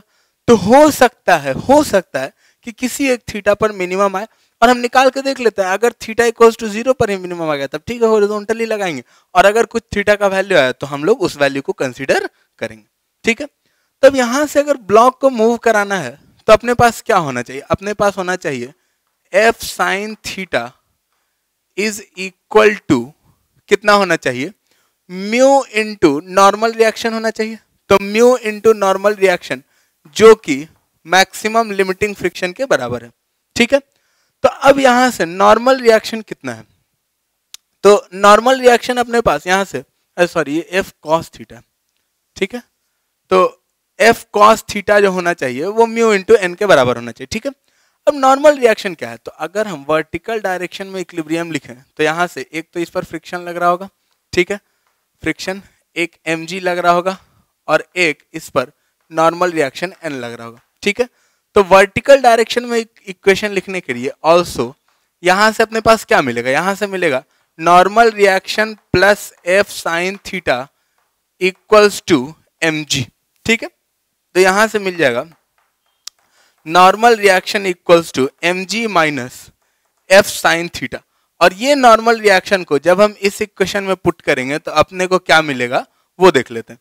तो यहां से मिलेगा F cos theta equals to mu mg minus mu F sin theta, ठीक है। तो अब यहां से अगर हम लोग F का वैल्यू निकालने की कोशिश करें, जो F को हमको मैक्सिमाइज या मिनिमाइज करना है, ठीक है। तो अब F का अगर वैल्यू निकालने की कोशिश करें तो यहां से F जो आएगा वो कितना आ जाएगा, वो आ जाएगा mu mg over cos theta plus mu sine theta. अब जिसको ट्रिग्नोमेट्री से खेलने आता है वो तो सीधा सीधा बता सकता है कि ये कब मैक्सिमम होगा और मैक्सिमम के लिए इसका वैल्यू क्या होगा, ठीक है। बट अगर नहीं भी खेलने आता तो हम लोग जानते हैं ये तो चेंज कर नहीं रहा है, ये तो फिक्स है। तो जब ये मैक्सिमम होगा तभी ना ये मिनिमम होगा, ठीक है। और इसके मैक्सिमम होने के लिए अपने पास for cos theta plus mu sine theta to be maximum अपने पास क्या होना चाहिए, इसका differentiation with respect to theta क्या हो जाना चाहिए, 0 हो जाना चाहिए, ठीक है। तो cos थीटा का डिफरेंशिएशन ऑफ cos थीटा वो कितना हो जाएगा, minus sine theta plus mu sine theta का हो जाएगा mu cos theta should be equal to 0, ठीक है। पूरा हम नहीं लिख रहे, डिफरेंशिएशन कहानी पूरा नहीं लिख रहे। तो यहां से अपने पास ये आ जाएगा mu cos theta equals to sine theta which implies tan theta जो आ जाएगा वो क्या आ जाएगा, tan theta is equal to mu, और tan थीटा म्यू आ गया तो cos थीटा और sin थीटा का वैल्यू हम लोग यहां से रख के निकाल सकते हैं। तो cos थीटा यहां से कितना हो जाएगा, tan थीटा जैसे ही म्यू आया तो cos थीटा, अगर नहीं समझ में आ रहा तो हम लोग ये ट्रायंगल से देख सकते हैं, ट्रायंगल से ये थीटा अगर है तो tan theta mu, tan theta क्या होता है परपेंडिकुलर ओवर बेस, ठीक है। तो यहां से ये वाला जो साइड हो जाएगा हाइपोटेनस ये हो जाएगा under root mu square plus 1, ठीक है। तो अब थीटा एक्यूट है तो इसलिए हम लोग डायरेक्टली लिख लिया, ठीक है। तो यहां से cos थीटा जो आएगा वो आ जाएगा अपने पास 1 over under root 1 plus mu square, and sine theta जो आ जाएगा वो आ जाएगा mu over under root of 1 plus mu square, ठीक है। अब cos थीटा और साइन थीटा जैसे ही आ गया तो अपने पास यहां पर अगर हम रख देंगे तो f का जो मिनिमम वैल्यू है वो यहां से क्या आ जाएगा, जैसे ही इसमें रख देंगे तो f का minimum value is equal to mu mg upon 1 by under root 1 plus mu square plus mu sine theta, तो mu square by under root 1 plus mu square. तो यहां से क्या हो जाएगा, ये नीचे में आ जाएगा अपने पास 1 plus mu square upon under root of 1 plus mu square, ठीक है। अब इसके आगे कैलकुलेशन है, कोई ज्यादा चक्कर नहीं है। अब ये root under 1 plus mu square से एक इसका under root 1 plus mu square का स्क्वायर लिख सकते हैं, ठीक है। तो यहां से ये आ जाएगा equal to mu m g over under root of 1 plus mu square. यही अपना मिनिमम फोर्स जो होगा ब्लॉक को मूव कराने के लिए लगेगा, ठीक है। यही मिनिमम फोर्स है। इतना मिनिमम फोर्स अगर हम लगा देंगे तब ब्लॉक अपना जो है वो मूव कर जाएगा, ठीक है। इसको हम लोग नोट कर लेते हैं, फिर नेक्स्ट क्वेश्चन देखते हैं। और यहां पर अगर पूछोगे कि म्यू लेस देन 1 का सिग्निफिकेंस क्या है, कि म्यू लेस देन 1 क्यों दिया हुआ था, तो वो ऐसे ही कंफ्यूज करने के लिए दिया हुआ था, ठीक है। तो उस पर ज्यादा नहीं सोचना है। चलो इसको नोट कर लेते हैं, फिर नेक्स्ट क्वेश्चन देखते हैं।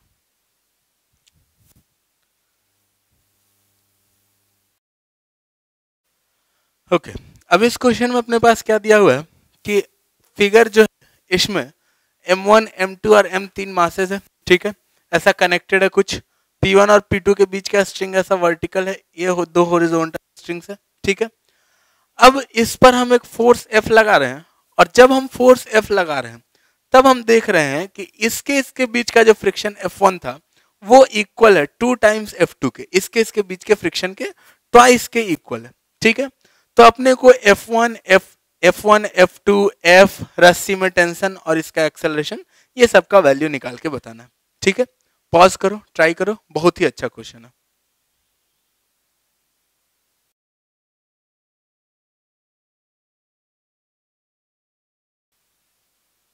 ओके अब इसमें अगर देखा जाए तो यहां पर अपने पास पहले डेटा कलेक्ट करते हैं, क्या क्या चीज दिया हुआ है, ठीक है।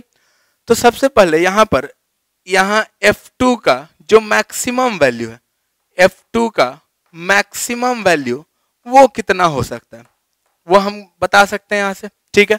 म्यू का वैल्यू देख करके हम लोग यहां से बता सकते हैं, म्यू दिया हुआ है 0.3 इन दोनों के बीच का, तो 0.3 इंटू इसका मास कितना दिया हुआ है, M2 का मास दिया हुआ 5 kg, ठीक है।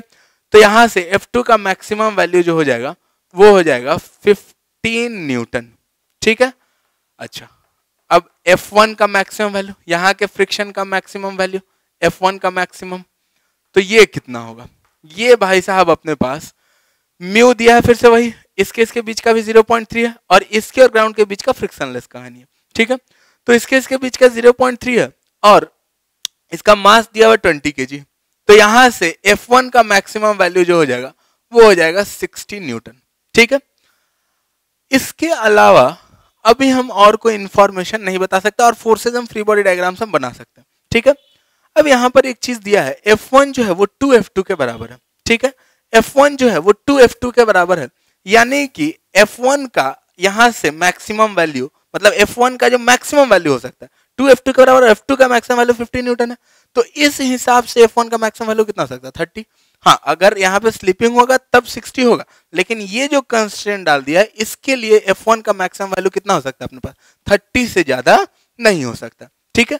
चलो अब अगर F1 30 हो गया तब कहानी क्या होगा, F1 30 हो गया यानी कि इसके और इसके बीच में कोई स्लिपिंग नहीं हो रहा, तो इसको हम लिख लेते हैं, ये इंपॉर्टेंट पॉइंट हो सकता है अपना कि no slipping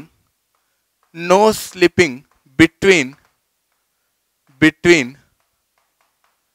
M1 and M, ठीक है। इसके बीच में कोई स्लिपिंग नहीं हो रहा है। अब अगर इन दोनों के बीच में कोई स्लिपिंग नहीं हो रहा है, यहां पर से फोर्स लग रहा है, ठीक है, तो ये सिस्टम तो आगे जा रहा होगा, कहानी समझ में आ रहा है, ठीक है। अब ये सिस्टम अगर आगे जा रहा है, इन दोनों का एक साथ आगे बढ़ रहा है ये पूरा का पूरा सिस्टम, तो अगर ये आगे बढ़ रहा है तो ये रस्सी खिंचाते हुए ये भी आगे बढ़ेगा, यानी कि यहां पर M2 और ग्राउंड के बीच में स्लिपिंग होना कंपल्सरी हो गया, कहानी समझ में आ रहा है, ठीक है। तो अब M2 और ग्राउंड के बीच में स्लिपिंग हो रहा है, इसको भी लिख लेते हैं, slipping between M2 and ground, इन दोनों के बीच में स्लिपिंग हो रहा है, और अगर स्लिपिंग हो रहा है तो अपने को पता चल गया इसी से कि F2 का जो वैल्यू है वो कितना हो जाएगा, स्लिपिंग हो रहा है तो 15 न्यूटन वैल्यू है F2 का, ठीक है। तो F2 का वैल्यू जो है वो तो अपने पास पता चल गया कि 15 न्यूटन ही है, और F2 अगर 15 न्यूटन पता चल गया तो यहां से F1 जो है, F1 अपने पास कितना है, F1 इक्वल्स टू 2F2 है, तो F1 अपने पास कितना हो जाएगा 30 न्यूटन, तो F1 और F2 का वैल्यू अपने पास आ गया, ठीक है। अब बोल रहा है फोर्स, टेंशन और एक्सेलरेशन निकालने के लिए। अब अगर देखा जाए तो ये दोनों तो साथ में ही चलने वाला है, तो अगर इसका एक्सेलरेशन हम A बोलते हैं तो ये भाई साहब का भी एक्सेलरेशन जो है वो ए ही होगा। और अगर ये दोनों साथ में चल रहा है, ये रस्सी का कंस्ट्रेंट के चलते इसका भी एक्सेलरेशन जो है वो ए ही होना चाहिए ना। ये कहानी समझ में आ रहा है कि नहीं आ रहा? आ रहा है, वेरी गुड। अब यहां से देखते हैं, अब यहां पर कहानी क्या है। M2 का अगर फ्री बॉडी डायग्राम बना तो क्या क्या फोर्सेस दिखेगा? एक टेंशन दिखेगा, रिलेटिव रेलिवेंट फोर्सेस अभी बना रहे, एक फ्रिक्शन दिखेगा, और फ्रिक्शन कितना अपने पास 15 न्यूटन है, ठीक है। और कोई फोर्स दिखेगा क्या? और कोई फोर्स नहीं दिख रहा, ठीक है। हाँ, और फोर्सेज है, M2 है, N है, M2G है, N है, लेकिन वो रेलिवेंट नहीं है, इधर के मोशन में उसका कोई रेलिवेंस नहीं है, ठीक है। M2 का फ्री बॉडी डायग्राम हो गया। अच्छा, M1 का अगर बात किया जाए तो M1 का फ्री बॉडी डायग्राम में अपने पास एक तो फ्रिक्शन दिख रहा होगा, और फ्रिक्शन किधर दिख रहा होगा? अब यही फ्रिक्शन ना है इसको एक साथ आगे लेकर के जा रहा है। अगर इसके बीच में फ्रिक्शन नहीं होता तो यहाँ पर क्या हो जाता? स्लिपिंग होता, और M1 पीछे के साइड भागता M के रेस्पेक्ट में, ठीक है। और M1 अगर M के रेस्पेक्ट पीछे साइड भागता, लेकिन तो M1 को रेस्ट में M के रेस्पेक्ट में कौन रखे हो? फ्रिक्शन ही रखे हो। तो इस पर फ्रिक्शन जो है वो किधर लगेगा? आगे के साइड लग रहा होगा, और उसका वैल्यू हम लोग बता चुके हैं कितना? 30 न्यूटन। तो इस पर फ्रिक्शन जो लग रहा होगा 30 न्यूटन लग रहा होगा, ठीक है। अब चलो, फ्रिक्शन तो हो गया, अब यहां से एक टेंशन भी लग रहा होगा, और ये टेंशन रस्सी सेम है तो टेंशन क्या होगा? सेम होगा। और कोई रेलेवेंट फोर्स तो नहीं, और कोई रेलेवेंट फोर्स, हाँ M1G है बेशक, यहां से नॉर्मल रिएक्शन है बेशक, लेकिन इधर के मोशन में उसका कोई रेलेवेंस नहीं है, ठीक है। इसका फ्री बॉडी डायग्राम बना लेते हैं, इसको थोड़ा हम अलग से बना देते हैं ताकि क्लैरिटी रहे थोड़ा। अब इसका फ्री बॉडी डायग्राम में देखा जाए तो एक तो ये फोर्स F एक्सटर्नल जो लग रहा था वो तो लग ही रहा था, ठीक है। अब यहां पर देखा जाए अगर तो इस वाले पुली पर, ये पुली इससे अटैच्ड है, तो इस वाले पुली को और इस वाले पुली को हम इसी का पार्ट मान ले रहे हैं, ठीक है। तो इस वाले पुली पर एक टेंशन इधर, एक टेंशन इधर, ठीक है। उसको बनाने का वैसे जरूरत है कि नहीं है वो देखेंगे बाद में, पहले बना लेते हैं कि एक टेंशन इधर और एक टेंशन इधर लग रहा है, ठीक है। तो अब पुली पर अगर देखा जाए तो यहां पर एक टेंशन ऊपर और एक टेंशन इधर, ठीक है। और इधर ऊपर वाले पुली पर अपने पास फिर से एक टेंशन नीचे और एक टेंशन इधर, ठीक है। कोई और फोर्स छूट रहा है क्या? इसके बीच में फ्रिक्शन तो है नहीं, ठीक है। कोई और फोर्स छूट रहा है, यहां पे गलती हो सकता है, एक फोर्स और छूट रहा है, ये जो इस पर 30 न्यूटन लगाया आगे, ये इस पर पलट के 30 न्यूटन लगा देगा किधर? पीछे, ठीक है। तो एक और फोर्स छूट रहा है, ये जो पीछे के साइड 30 न्यूटन वाला, हमेशा थर्ड लॉ को ध्यान में रखना इसीलिए, ठीक है। और कोई फोर्स तो नहीं, और कोई फोर्स नहीं छूट रहा है, ठीक है। और इसका ये भाई साहब का भी एक्सेलरेशन कितना है? ए है। अब यहां से हम इक्वेशंस लिखने की कोशिश करते हैं। M2 के लिए इक्वेशन लिखते हैं। फॉर M2 अपने पास जो इक्वेशन है वो कितना है? T-15 equals to M2 into a. M2 mass कितना था? 5 kg था, तो 5 इंटू ए, इक्वेशन नंबर 1। फिर उसका इक्वेशन लिखते हैं M1 का, तो M1 का इक्वेशन हो जाएगा 30 फॉर M1, ठीक है। For M1 30 minus T equals M1 into A. M1 कितना भाई साहब? 20 kg है, तो 20 इंटू ए, इक्वेशन नंबर 2। अच्छा, ये दो इक्वेशन से तो ए और टी आ जाएगा, सॉल्व कर लेते हैं पहले, ठीक है। वैसे तीनों इक्वेशन लिख सकते हैं, लेकिन ये दोनों इक्वेशन से ए और टी आ जाएगा, सीधा सीधा अगर इनको जोड़ देंगे टी खत्म हो गया, ठीक है। तो 15 इक्वल्स टू यहां से कितना आ गया? 25a, तो which implies a equals to 15 over 25 यानी कि 0.6 मीटर पर सेकेंड स्क्वायर। ये अपना एक्सेलरेशन का वैल्यू आ गया, और यही एक्सेलरेशन किसी एक में पुट कर देंगे तो अपने पास फ्रॉम 1 अपने पास टेंशन का वैल्यू आ जाएगा। टेंशन इक्वल्स टू हो जाएगा 15 प्लस 5a यानी कि 3, तो टेंशन कितना हो गया? 18 न्यूटन, ठीक है। तो ये अपने पास टेंशन का वैल्यू आ गया और एक्सेलरेशन का वैल्यू हम लोग के पास आ चुका है। अब इसका इक्वेशन लिख लेते हैं, लिख सकते हैं ना, ठीक है। इसके इक्वेशन में देखते हैं, ये टी और ये टी एक दूसरे को कैंसिल आउट कर रहा है, ये टी और ये टी एक दूसरे को कैंसिल आउट कर रहा है। यहाँ पर f बच रहा है, यहाँ पर 30 बच रहा है, तो यहां से लिखा जा सकता है f minus 30 for capital M। f minus 30 equals mass times acceleration. ये भाई साहब का मास कितना है? ये भाई साहब का मास है 50, तो 50 टाइम्स एक्सेलरेशन, और एक्सेलरेशन अपने पास आ चुका है पहले 0.6, ठीक है। जैसे ही इसको वहां पर रखेंगे तो यहां से आ जाएगा फोर्स इक्वल्स टू 60 न्यूटन, तो फोर्स आ गया। क्या क्या पूछ रहा था एक बार देख लेते हैं। F1 आ चुका है, F2 आ चुका है, F आ चुका है, टेंशन इन स्ट्रिंग आ चुका है और एक्सेलरेशन ऑफ मासेस आ चुका है। ठीक है, थोड़ा दिमाग लगाने वाला और बहुत ही अच्छा सवाल था। ठीक है, अगर नहीं बना है तो फिर से एक बार कोशिश कर सकते हो देख करके, मतलब ठीक है अभी देख लिया, फिर से 2-3 बार फिर से भूल ही जाओगे अगर अभी समझ में आ गया तो भी, तो उसके बाद फिर से एक बार इसको अपने से ट्राई दे सकते हो। ठीक है, चलो इसको नोट कर लेते हैं, फिर हम लोग आगे देखते हैं।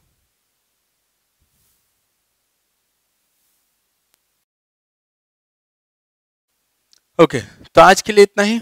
जितना हम लोग फ्रिक्शन में देख लिए क्वेश्चंस उतना मोर देन इनफ है अपना इस चैप्टर के लिए। ठीक है, अब अगर कहीं इसमें थ्योरी में दिक्कत हो रहा था तो क्विक थ्योरी रिवीजन बताएं, यूट्यूब का ही सीरीज है, उस पर जाकर के थ्योरी देख सकते हैं। अगर ज़्यादा दिक्कत हो रहा है तो फुल डिटेल्ड कोर्स मेरा देख सकते हो या मेरे बुक के बारे में जान सकते हो। इन सब के बारे में जानने के लिए मेरा वेबसाइट physicsbuddy.in विजिट कर सकते हो, लिंक डिस्क्रिप्शन में भी मिल जाएगा। ठीक है, अगर ये वीडियो अच्छा लगा, पसंद आया तो लाइक कर दो।